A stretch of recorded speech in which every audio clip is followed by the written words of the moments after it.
I'm Mary Fitch, Executive Vice President of the Washington Architectural Foundation, and we're so excited to present Architects Read.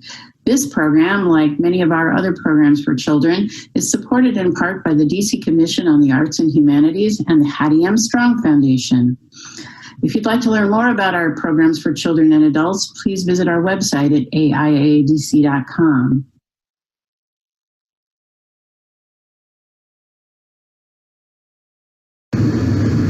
Hi, my name is Anthony Harris, and I'm an architect at Gensler in Washington, D.C. And today we're going to read a book called Roberto, the Insect Architect by Nina Layton. It's a fun and funny book about a termite who wants to design buildings instead of eat them. So, let's get started.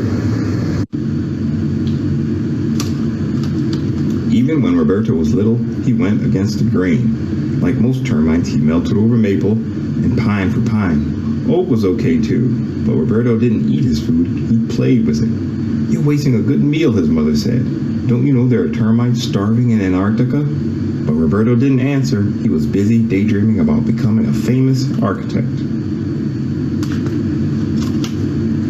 "Whoever heard of a termite who wanted to be an architect?" the other termite snickered. "Roberto, you should be a chef." But Roberto didn't want to cook. He wanted to build.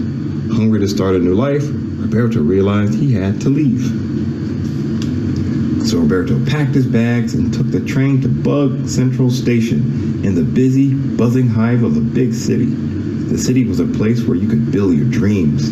It was a place where you would be accepted. It was a place where the other termites wouldn't bug you. Roberto beamed hope like a lit-up skyscraper. But hope didn't come cheap in the big city. Neither did a place to live. Roberto had no choice but to rent a room in a flea-bag hotel run by a nervous tick. He shared the room with a family of bedbugs. Roberto introduced himself. Then he built the bedbugs their very own beds. After a good night's sleep, Roberto began to look for work as an architect. But things didn't go very well. "Show me what you've done," said the architect, Hank Floyd Might. "There are no termites in my houses," stated Fleas Vanderoe.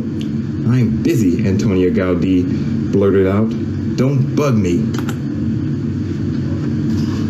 As Roberto crawled home, feeling like a pest, he was sideswiped by a fly. "Watch where you're going," he mumbled. The fly started to cry.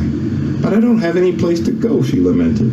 Roberto wanted to comfort her, but he was nearly nailed by a carpenter ant trying to fix a rickety shed.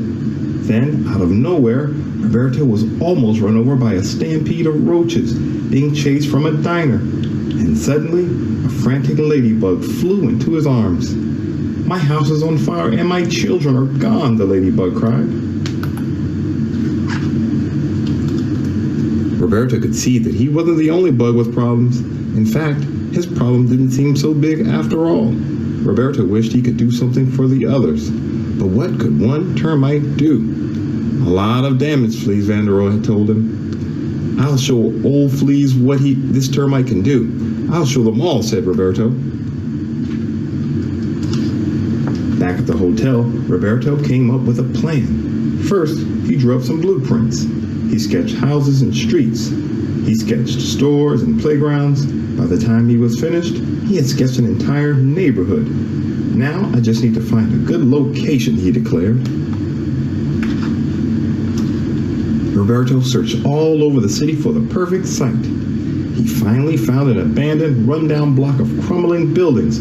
It was a total mess. There were piles of old wood and garbage everywhere. It was just what he was looking for. Roberto hammered and nailed. He sawed and sanded.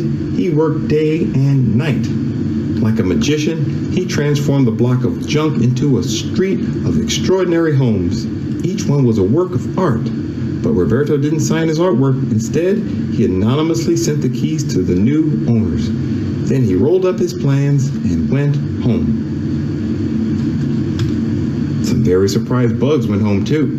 Tudor, the fly with no place to go, buzzed with delight. "I am a housefly again," she declared. Then Grant, the carpenter ant, arrived. He dropped his tool belt on the porch. "Now I can have a real workshop," he beamed. The roaches were the next ones on the scene. "You won't find us sleeping in salads anymore," they rejoiced. Finally, Dottie the ladybug and her children moved into their new lair. It's perfect, she sighed. It's fireproof. Quickly word spread.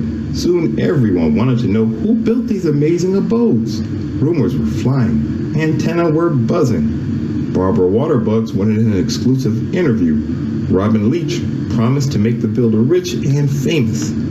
Steven Spielberg wanted the movie rights. Diane Spider searched the World Wide Web for the scoop. And the Insect Inquirer offered a reward to the first bug who brought the builder to light. All day long, bounty-hunting butterflies took wing. Paper wasps swarmed the streets. Boll weevils crawled out of the woodwork. But late at night, a click beetle got the shot. The next morning, headlines screamed the news. Termite chips new homes out of old blocks. It's Roberto, Tudor hummed. He's our hero. Overnight, Roberto became the talk of the town. Architects offered him jobs. Book publishers wanted his story. Ladybug sent him love letters, and his bug buddies threw him a big bash. At the height of the party, the mayor unveiled a statue of Roberto to be placed in the city park. Roberto, the insect architect.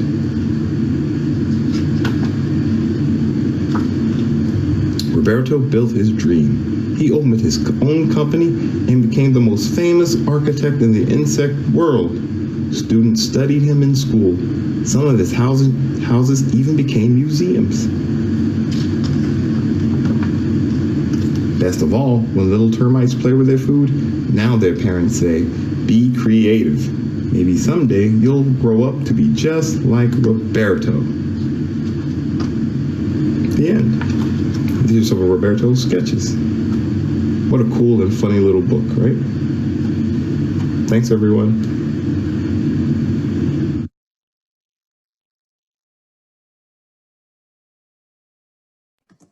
You can find more kids programming and episodes of Architects Read on our website, aiadc.com.